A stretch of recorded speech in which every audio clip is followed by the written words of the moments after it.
Hi, Gabby. Hi, everyone. It's lovely to be back again, and I am looking forward to this conversation a lot today. It's great to have you here, Abby. So let's get started.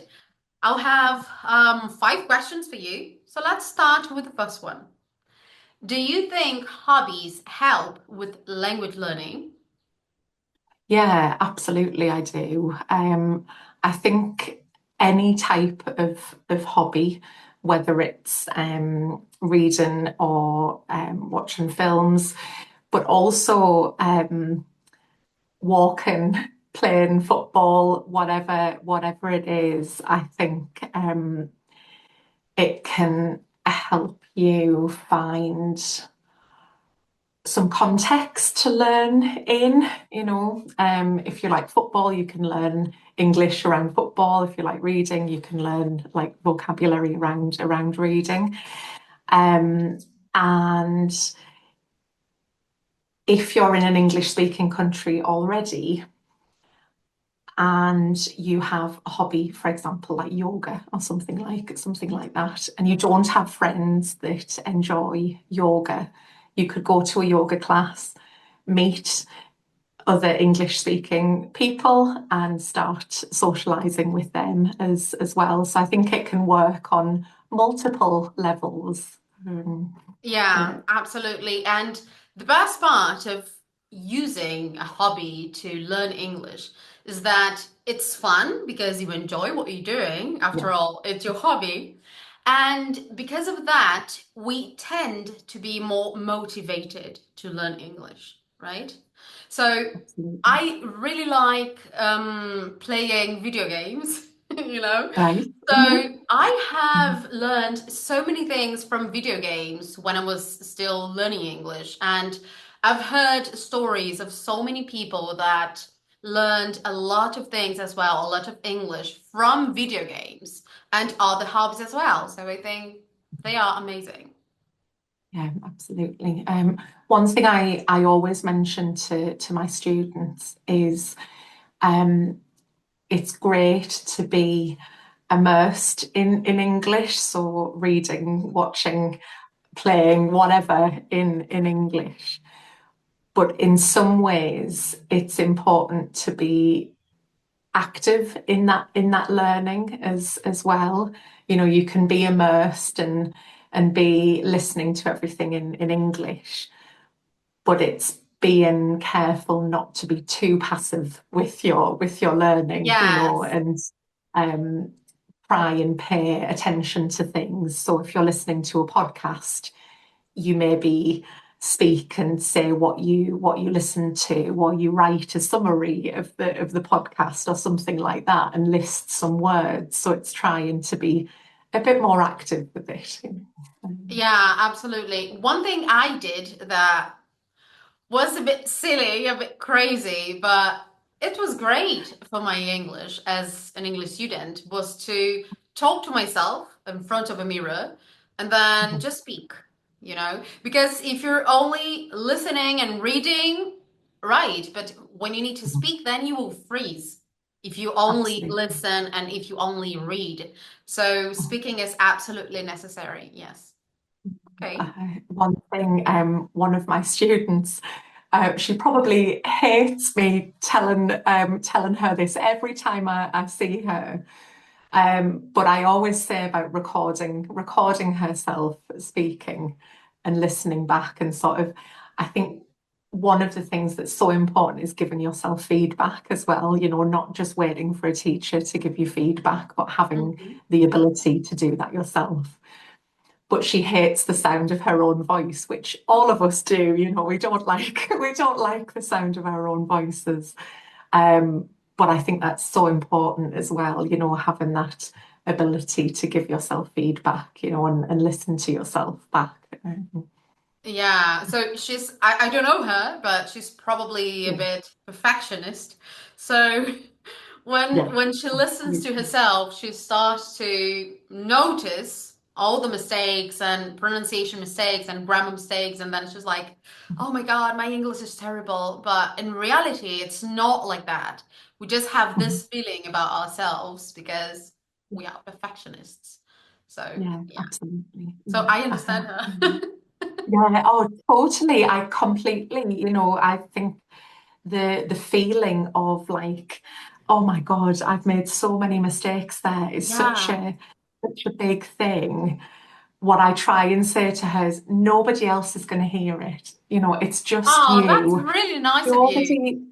Nobody, nobody else is going to hear it. You're in your own room, you're on your own. Like nobody, there's nobody sort of listening and whatever. It's just, and I can tell when she comes back into class, I can tell that she's done it for a few days because she looks more confident and she sounds more confident. When she stops, it kind of goes down again, so I you can see. really see that difference in her. Yeah, yeah. That's a very nice thing. Yeah. Yeah. Okay. I've come completely off topic. I'm sorry. No, don't worry. That's great. I'm sure all the people watching us, all the English students that are here with us will appreciate you talking about this because that's advice for them too. So it's great. Yeah. Okay. Well, let's talk about the second question. So, British TV shows, films, and music can really help students improve their English. Do you have any favorites to recommend? So many. It's There's difficult to so choose many. just one, right? It's so hard. Yeah, absolutely. I think I am quite biased because I think British TV and films and music, are just some of the best in the world. And I know we'll talk about it later, but even sort of humour in films and TV shows, sort of we have um, maybe a special kind of humour that sort of, Yeah, really. definitely. Um, so yeah, we don't always focus on British films and books in the book and film club. We don't always focus on British ones, but I do quite like to focus on British films and books quite a lot. Just because I think they aren't as widely recognised as sort of some American Yeah. films. Hmm. I agree. Like, my favorite series is called The Last Kingdom. I don't know if you heard of, All right. but Yes. Yeah. Mhm. not many people know about it. And it's just fantastic. Like all the seasons are really, really amazing. I loved it.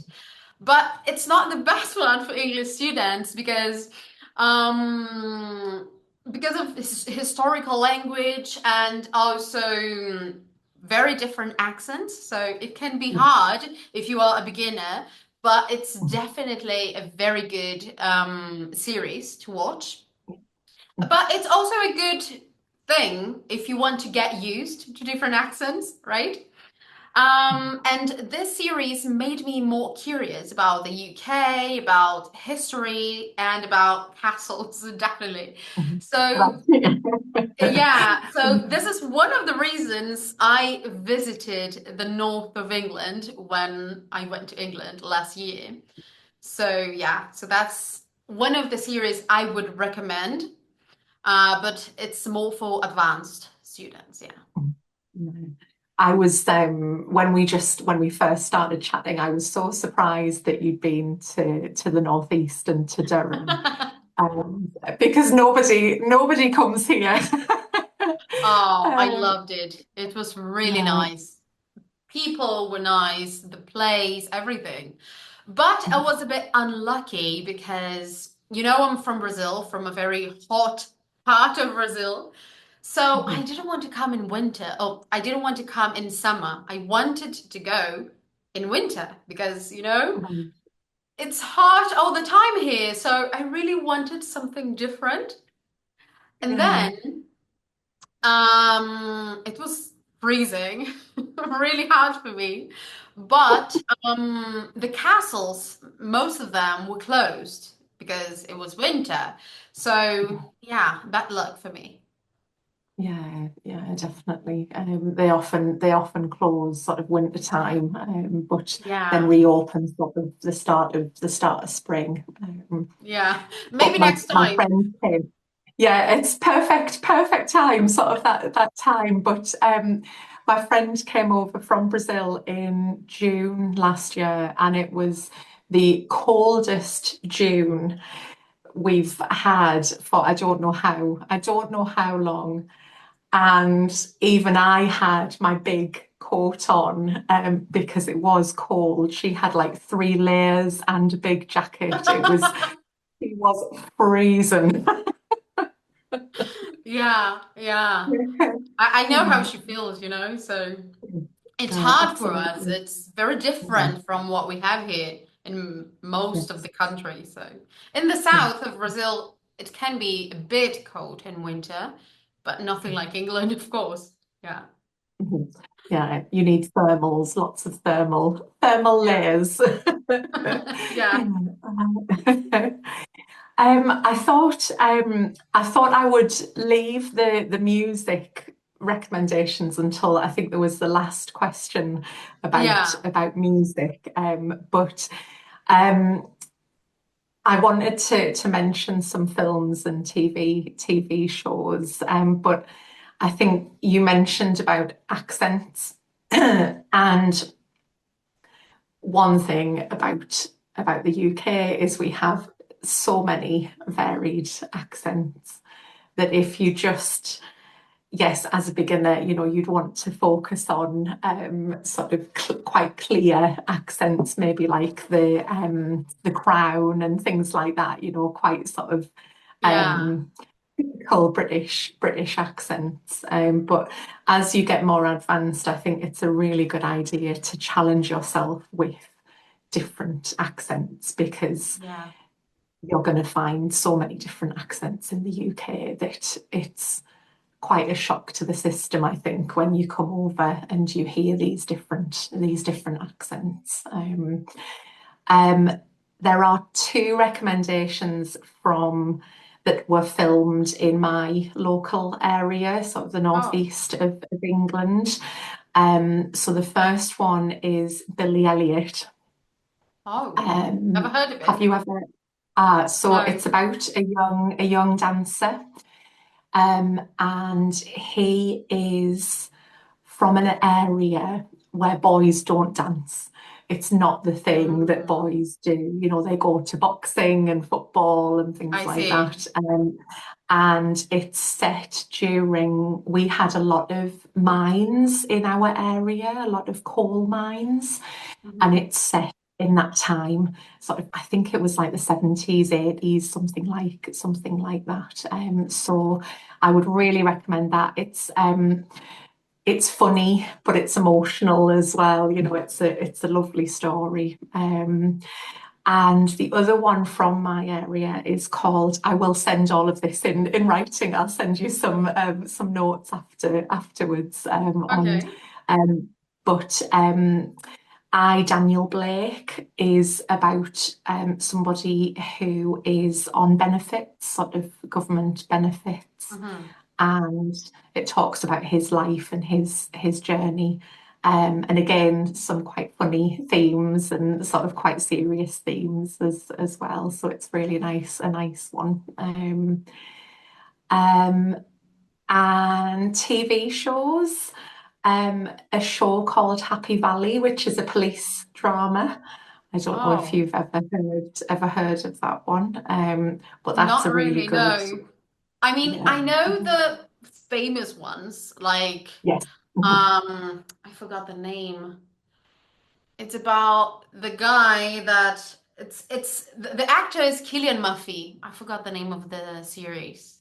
Oh, is it Peaky Peaky Peaky Blinders? Blinders, yeah. Yes. Peaky Blinders, I Yeah. love it as well. It's Yeah. great. Really, Uh-huh. really Yeah. nice. Yeah. And Yeah. there's also Sherlock. It's really good Yeah, for advanced absolutely. learners as Mhm. well because Yeah. it's fast paced, the Mhm. dialogues, and the benefit is also that it also exposes learners to different British accents. So Yeah, yeah, it's nice, but absolutely. it's not for beginners.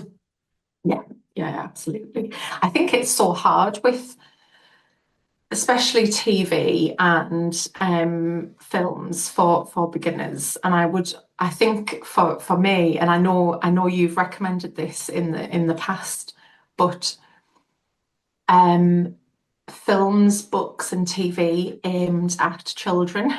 You Yeah, know, absolutely. you might feel a bit silly watching things like that, but they are great for beginners because they are so much simpler. Exactly, exactly. Yeah, that's like the best option. That's what I always recommend my students to do, to focus on like Curious George, but this one is American. But you also have Peppa Pig. Yes. Mhm. Yeah, so others like that. It's the best option if you are a beginner, right? Mhm. Yeah, Yeah. yeah, absolutely. Okay, very good. Let's move on to the next question. So you know that British humor is quite unique. So how do you think it's different from humor in other cultures? I was trying to think about words to describe to describe British humour. I wrote three things. I think we are very good at dark humour I and see. dark comedy. Very good at sarcasm as well, maybe Yes. saying something but meaning something else completely, or and depreciating humor, talking about ourselves in maybe a negative way, or a group of people in a negative way.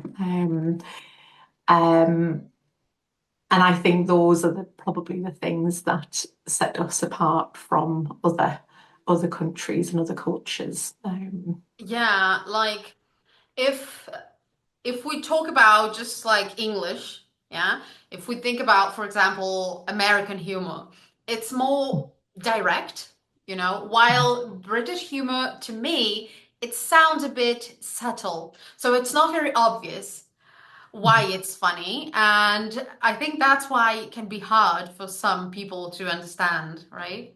Yes. Yeah, Yeah. absolutely. Yeah. And I Mm. think there's a lot of maybe cultural references in there that maybe people from other countries who aren't aware of those things, it makes it even more difficult. And then you come back to the accents, there's so many Yeah, that's different another accents. point. Exactly, that it just, it makes it so much harder to try and understand what's happening. Yeah, yeah. But I think Do you after, like British humour? sorry? Do you like British humour? I do, I do. In the beginning, it was hard for me too. It was like, what? What's going on? But I Yeah. think for most people, most English students, after they get used to it, after they learn to understand, then they like it. Then it's funny and it's really nice. So yeah. So it was like that to me. So yeah. Okay. Yeah. Now, well, let's talk about music. Finally, are there any bands that you think are useful for learners that you would recommend your students? Mhm. I think there are a few British bands. I would always recommend like listening to the type of music that you like. Yeah, First off, yeah. there's no point listening to the Beatles if you absolutely hate that type of music. Yes, I I think agree. yeah, we again, we've got so much rich music history in the UK, Mm. so many incredible bands and singers and come from the UK. I like um, musicals, which are I like musicals. I like pop music, but my sort of biggest thing is metal and rock music. Oh, That's my really? Yeah, I had no yeah, idea. yeah. So that is my sort of biggest thing. So if I were to recommend, I could recommend sort of quite extreme metal, but I'm not going to today because I might scare people off.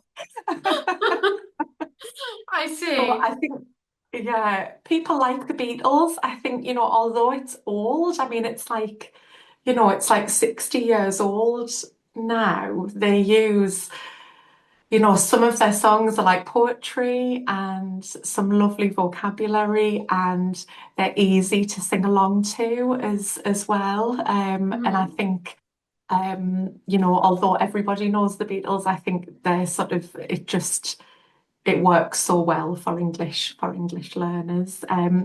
Another similar one to the Beatles, which I don't think are as well known, the Kinks. I think they were around a similar time to the Beatles, like a similar era. Mhm. But their music is lovely as well and sort of easy to sing along to and Oh, to, that's to listen great. to. Yeah, I have. And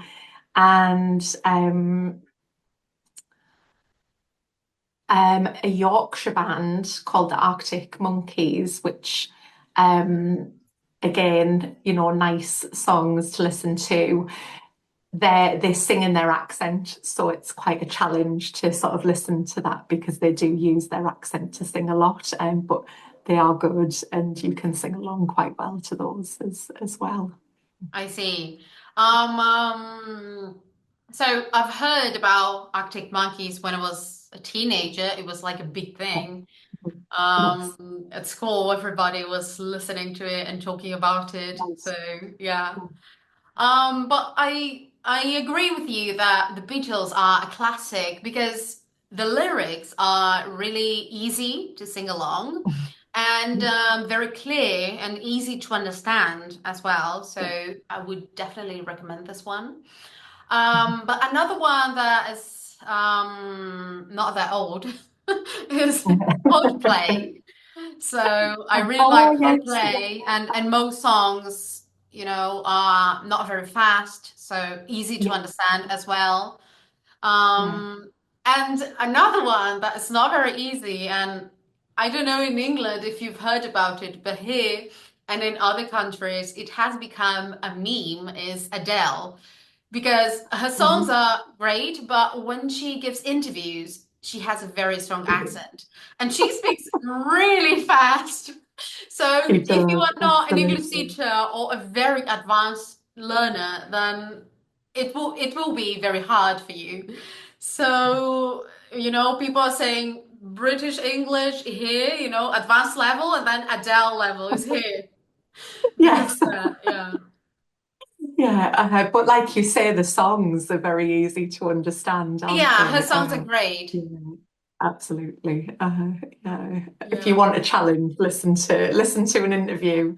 Yeah, absolutely. Yeah, yeah. It's hard, but it's good again to see the difference and notice the difference between accents. So it's really nice, anyways. Yeah. And it's funny. You can have a laugh and all that, right?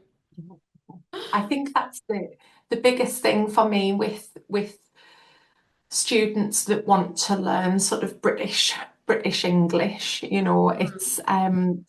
You have got the sort of the standard British English, which I would say is the best really, because I wouldn't want anybody feeling like they had to learn my accent and Mhm. some of my sounds.